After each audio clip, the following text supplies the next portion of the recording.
Hello नमस्कार सभी UPSC aspirants को। मेरा YouTube channel only UPSC exam by Dhandhalal sir. इस चैनल को आप लाइक सब्सक्राइब शेयर ज़रूर करें। इस चैनल पर मैं 2011 से लेकर 2024 की UPSC previous year question paper solve करवा रहा हूँ। और प्लीज़ इस चैनल को आप सब्सक्राइब ज़रूर करें। और यही आपकी और मेरे लिए सपोर्ट का सबसे बड़ा बेहतर ऑप्शन है। आपका समय ज़्यादा लेते ना हुए, एग्ज़ाम भी नज़दीक आ रही है। 28 मई 2025 को प्रीलिम्स की एग्ज़ाम है। प्लीज़ आप पहले कुछ भी किया हो लेकिन आप पढ़ाई पे ध्यान दें, क्योंकि ये मौका हर कम लोगों को ही मिल पाता है। क्वेश्चन नंबर 1, हाल ही में तत्वों के एक वर्ग जिसे दुर्लभ मृदा धातु कहते हैं की कम आपूर्ति पर चिंता जताई गई, क्यों? ऑप्शन 1, चीन जो इन तत्वों का सबसे बड़ा उत्पादक है, दोबारा इनके निर्यात पर कुछ प्रतिबंध लगा दिया गया है। ऑप्शन 2, चीन, ऑस्ट्रेलिया, कनाडा और चिली को छोड़कर अन्य किसी भी देश में ये तत्व नहीं पाए जाते हैं। ऑप्शन 3, दुर्लभ मृदा धातु विभिन्न प्रकार के इलेक्ट्रॉनिक सामानों के निर्माण में आवश्यक है और इन तत्वों की मांग बढ़ती जा रही है। युक्त में से कौन सा कथन सही है? तो इसमें राइट आंसर है ऑप्शन सी। ऑप्शन 1 और 3 दोनों सही है, जबकि ऑप्शन 2 गलत है। वो इसलिए है कि चीन, ऑस्ट्रेलिया, कनाडा और चिली को छोड़कर अन्य किसी भी देश में ये तत्व नहीं पाए जाते हैं। तो ये गलत हैं। इन देशों के अलावा और जगह भी दुर्लभ मृदा धातु तत्व पाए जाते हैं। भारत में पाए जाते हैं लेकिन थोड़ा कम मात्रा में पाए जाते हैं।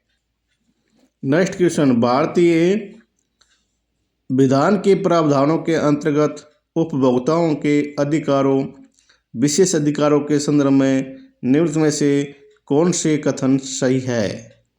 ऑप्शन 1, उपभोक्ताओं को खाद्य की जांच करने के लिए नमूने लेने का अधिकार है। ऑप्शन 2, उपभोक्ता यदि उपभोक्ता मंच में अपनी शिकायत दर्ज कराता है तो उसे उसके लिए फीस नहीं देनी होती। ऑप्शन 3, उपभोक्ताओं की मृत्यु हो जाने पर उसका वैधानिक उत्तराधिकारी उसकी ओर से उपभोक्ता मंच में शिकायत दर्ज कर सकता है। निम्नलिखित कोटों के आधार पर सही उत्तर चुनिए। तो इसका राइट आंसर है ऑप्शन सी। उपभोक्ताओं को खाद्य की जांच करने के लिए नमूने लेने का अधिकार है। ऑप्शन 2 गलत है। उपभोक्ता यदि उपभोक्ता मंच में अपनी शिकायत दर्ज कराता है तो उसके लिए कोई फीस नहीं देनी होती है, उसे फीस देनी होती है कुछ कम मामूली पैसों में। ऑप्शन 3, उपभोक्ता की मृत्यु हो जाने पर उसका वैधानिक उत्तराधिकारी उसकी ओर से उपभोक्ता मंच में शिकायत दर्ज कर सकता है। इसलिए ऑप्शन 1 और 3 दोनों सही है। नेक्स्ट क्वेश्चन, निम्नलिखित में से कौन मूलतः समावेशी शासन के अंग कहे जा सकते हैं? गैर बैंकिंग वित्तीय कंपनियों को बैंकिंग करने की अनुमति प्रदान करना। ऑप्शन 2, सभी जिलों में प्रभावी जिला योजना समितियां गठित करना। ऑप्शन 3, जन स्वास्थ्य पर सरकारी व्यय में बढ़ोतरी करना। ऑप्शन 4, दोपहर का भोजन योजना का सशक्तिकरण करना। निम्नलिखित कोटों के आधार पर सही उत्तर चुनिए। तो इसमें राइट आंसर है ऑप्शन सी, सभी जिलों में प्रभावी जिला योजना समिति गठित करना। मतलब ऑप्शन 2, 3 और 4 दोनों सही है समावेशी शासन में, जबकि ऑप्शन 1 गलत है कि गैर बैंकिंग वित्तीय कंपनी को बैंकिंग करने की अनुमति प्रदान करना। तो ये ऑप्शन गलत है, उनको अनुमति प्रदान नहीं करना है। नेक्स्ट क्वेश्चन, कार्ल मार्क्स ने संघर्ष की प्रक्रिया को निम्नलिखित में से किस सिद्धांत की मदद से समझाया? तो इसमें राइट आंसर है ऑप्शन डी, द्वंद्वात्मक भौतिकवाद। मान कॉन्फ्लिक्ट जो फिजियोलॉजिकल है उसकी दोबारा कार्ल मार्क्स ने संघर्ष की प्रक्रिया को समझाया है। और उसने कहा कि दुनिया के मजदूरों एक हो जाओ तथा अपनी दास्ता की जंजीरें तोड़ दो। उन्होंने उनको शोषण से मुक्त करवाने के लिए मजदूर वर्ग के लिए कहा। नेक्स्ट क्वेश्चन, निम्नलिखित में से किस एक के द्वारा भारत और पूर्वी एशिया के बीच नौ संचालन समय, नेविगेशन टाइम और दूरी अत्यधिक कम किए जा सकते हैं? ऑप्शन 1 मलेशिया और इंडोनेशिया के बीच मलक्का जल डमरू मध्य को अधिक गहरा बनाकर। ऑप्शन 2 सियाम खाड़ी और अंडमान सागर के बीच का क्रा भू संधि जल डमरू के पार नई नहर खोलकर। उपरोक्त में से कौन सा कथन सही है? तो इसमें राइट आंसर है ऑप्शन बी, सियाम खाड़ी और अंडमान सागर के बीच क्रा संधि जल डमरू के पार नई नहर खोलकर। ये कहाँ पर है? ये थाईलैंड में स्थित है। क्रा भू संधि मलेशिया प्रायद्वीप का एक संकरा स्थलीय भाग है जो म्यांमार एवं थाईलैंड की दक्षिण सीमा पर स्थित है। ठीक है, क्रा भू संधि या क्रा स्ट्रेट। नेक्स्ट क्वेश्चन,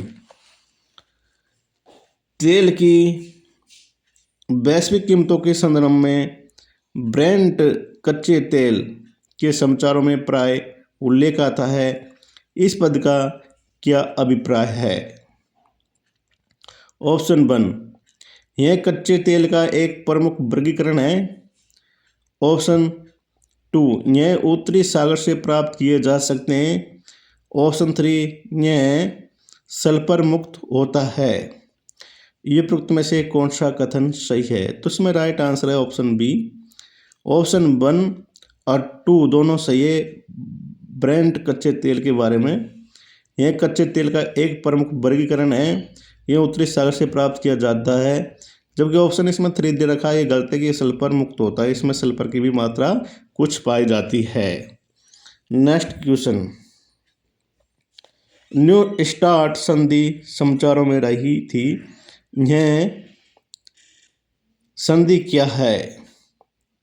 तो इसमें राइट आंसर है ऑप्शन ए, यह संयुक्त राज्य अमेरिका तथा रूसी संघ के बीच नाभिकीय शस्त्रों पर कटौती करने की द्विपक्षीय सामरिक महत्व की संधि है। और ये कब चर्चा में रही थी? ये 2010 में प्रयाग में दोनों देशों के राष्ट्र अध्यक्ष के हस्ताक्षर किए थे। इस संधि ने 1991 की 1991 को स्टार्ट संधि स्थान लिया जो दिसंबर 2009 में समाप्त हो गई। नेक्स्ट क्वेश्चन, भारत की पूर्व की ओर देखो नीति के संदर्भ में निम्नलिखित कथनों पर विचार कीजिए। ऑप्शन 1 भारत पूर्व एशिया मामलों में समूह को एक महत्वपूर्ण क्षेत्रीय नायक के रूप में स्थापित करना चाहता है। ऑप्शन 2 भारत शीत युद्ध समाप्त होने से उत्पन्न शून्य को बढ़ना चाहता है। ऑप्शन 3 भारत अपने दक्षिण पूर्वी तथा पूर्वी एशियाई पड़ोसियों के साथ ऐतिहासिक एवं सांस्कृतिक संबंध पुनः स्थापित करना चाहता है। उपरोक्त में से कौन सा कथन सही है? तो इसमें राइट आंसर है ऑप्शन बी। ऑप्शन 1 और 3 दोनों सही है।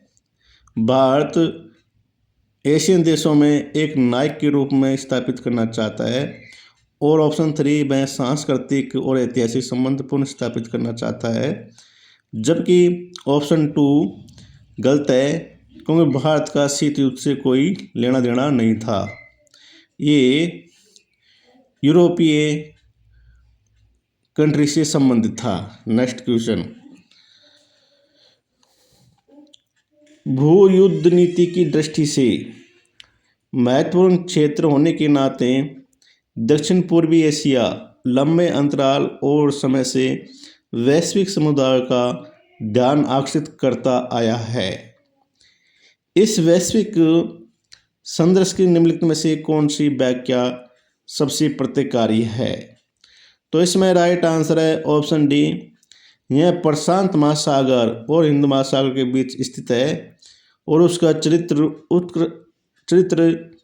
उत्कृष्ट समुद्री बढ़ती है। तो इसमें राइट आंसर यही है ऑप्शन डी। किसके बारे में? ये दक्षिणी पूर्वी एशिया लंबे अंतराल और समय से वैश्विक समुदाय का ध्यान आकर्षित करता रहा। तो यह प्रशांत महासागर और हिंद महासागर के बीच स्थित है और उसका चरित्र उत्कृष्ट समुद्रवर्ती है। Next question.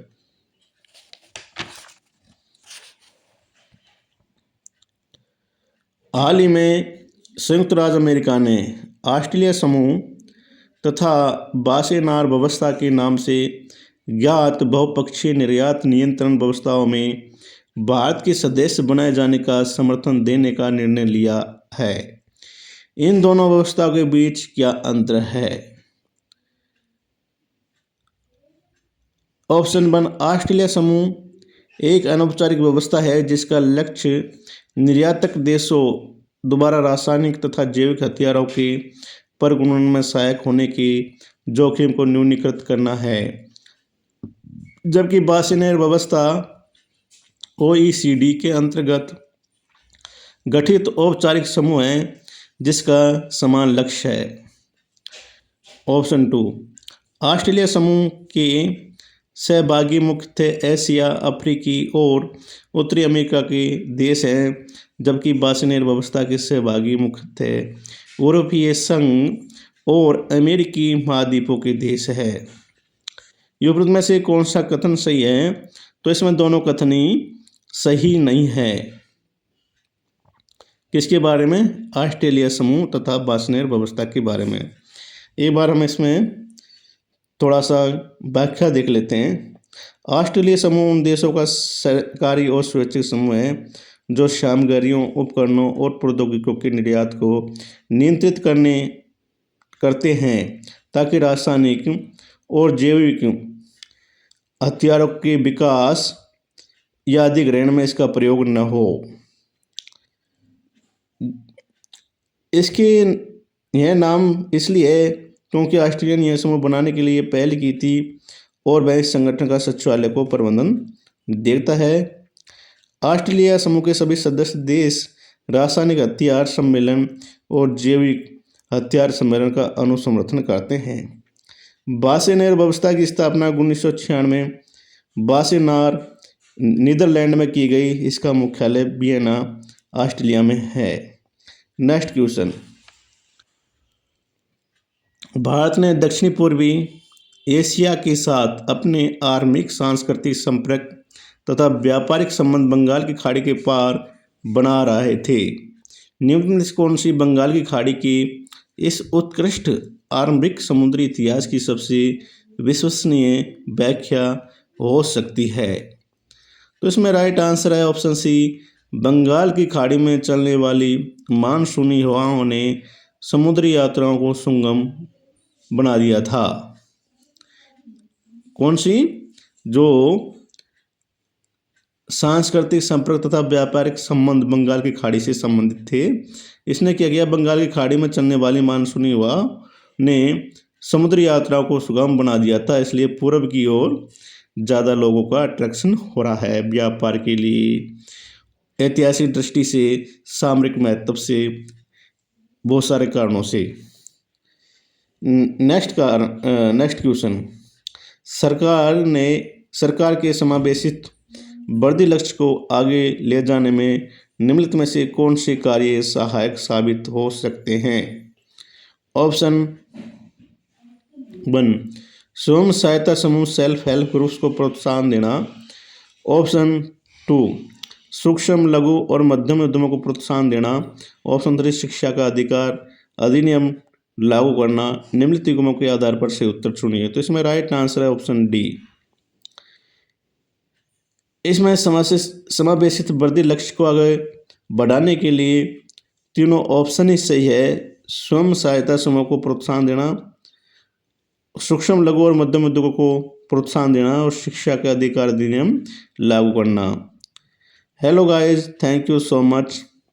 आज मैंने 2011 से लेके 2024 की, या यूँ कहें मैंने 15 साल के प्रीवियस ईयर क्वेश्चन पेपर मेरा YouTube channel only UPSC exam 88, या यूँ कहें only UPSC exam by Dhanjilal sir दोबारा कंप्लीट करवा दिए हैं। आप ये बोल सकते हैं कि सर आपने देख के पढ़ाएँ, देख के इसलिए पढ़ाएँ क्योंकि कोई त्रुटि ना हो और उसको आपसे उसके लिए आपको अधिक व्याख्या देखने के लिए मिल जाए। अब मैं 2025 की टेस्ट सीरीज मॉडल पेपर या मॉक टेस्ट से लगाऊंगा। डेली के 10 क्वेश्चन आएंगे। प्लीज़ मेरे यूट्यूब चैनल को आप लाइक सब्सक्राइब शेयर ज़रूर करें और अच्छी तरह से तैयारी करें। जिसने अभी फॉर्म नहीं भरा है यूपीएससी प्रीलिम्स का, वो फॉर्म भर दे। उसकी लास्ट डेट 11 फरवरी 2025 तक है, तो समय का ध्यान रखें और जल्दी फॉर्म भरें। Thank you so much.